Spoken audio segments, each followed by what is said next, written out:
Friends, I do not know how many of us who are going to participate in the coming battles will survive to see India free. But whether we survive or not, whether we individually live to see India free or not, we are confident that India shall be free. We are confident that Anglo-American imperialism will be wiped out of India. We are confident that the menace that now hangs over East Asia will be... Feel overwhelmed at this manifestation of your burning patriotism and spirit of sacrifice. I have received numerous telegraphic and postal messages from you direct, while other messages I have read in the press. And all these messages have given me great joy and satisfaction. You know that I am always an optimist. Nevertheless, I must say that the response that I have received has exceeded my fondest expectations. I can only say in reply that I feel proud of you.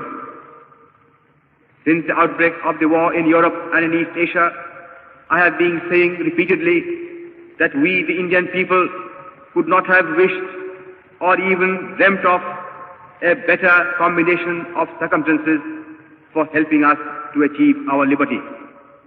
When the world forces are helping us in this way, our task has automatically become very much easier than what it would have been otherwise.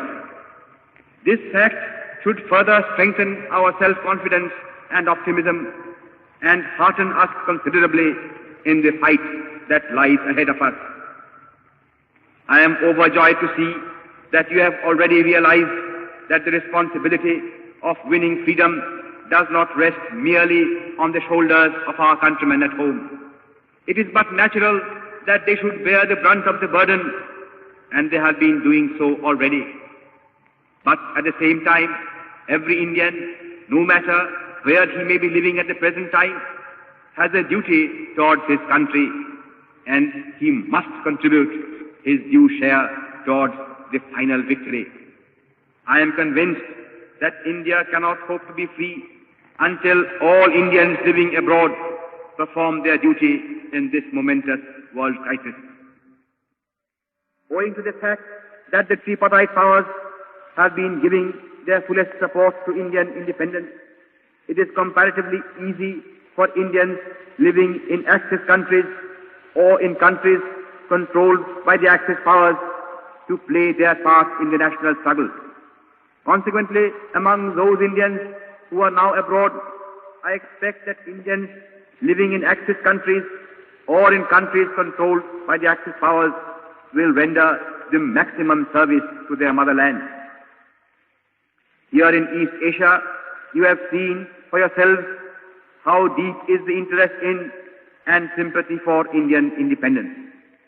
The readiness of the Imperial Japanese government and nation to render us any assistance in our national struggle that we may need has naturally lightened our task to a considerable degree. Consequently, there can be no possible excuse why any Indian in East Asia should not pull his whole weight in the present struggle.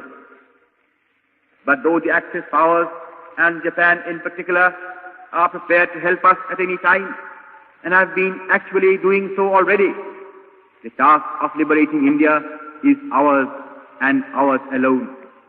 That responsibility we shall not cast on anybody else, because that would be against our national honor. Moreover, we have no right to ask for or expect help from any quarter until we ourselves have first of all done our very utmost.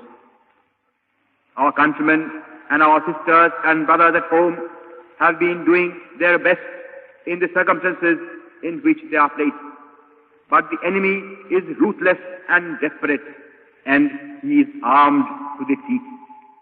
Against such a brutal foe, no amount of civil disobedience or of sabotage or of revolutionary terrorism can be of any avail. If therefore we want to expel British power from India, we have to fight the enemy with his own weapons. The enemy has already drawn the sword.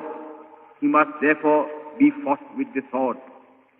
but it is not possible for our countrymen at home to organize an armed revolution and to fight the British Army of Occupation with modern arms.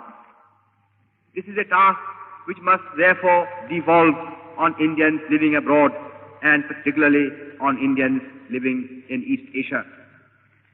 Friends, if you compare the history of our national struggle with the histories of similar struggles in other parts of the world, you will realize that we in India have lacked one thing and one thing alone.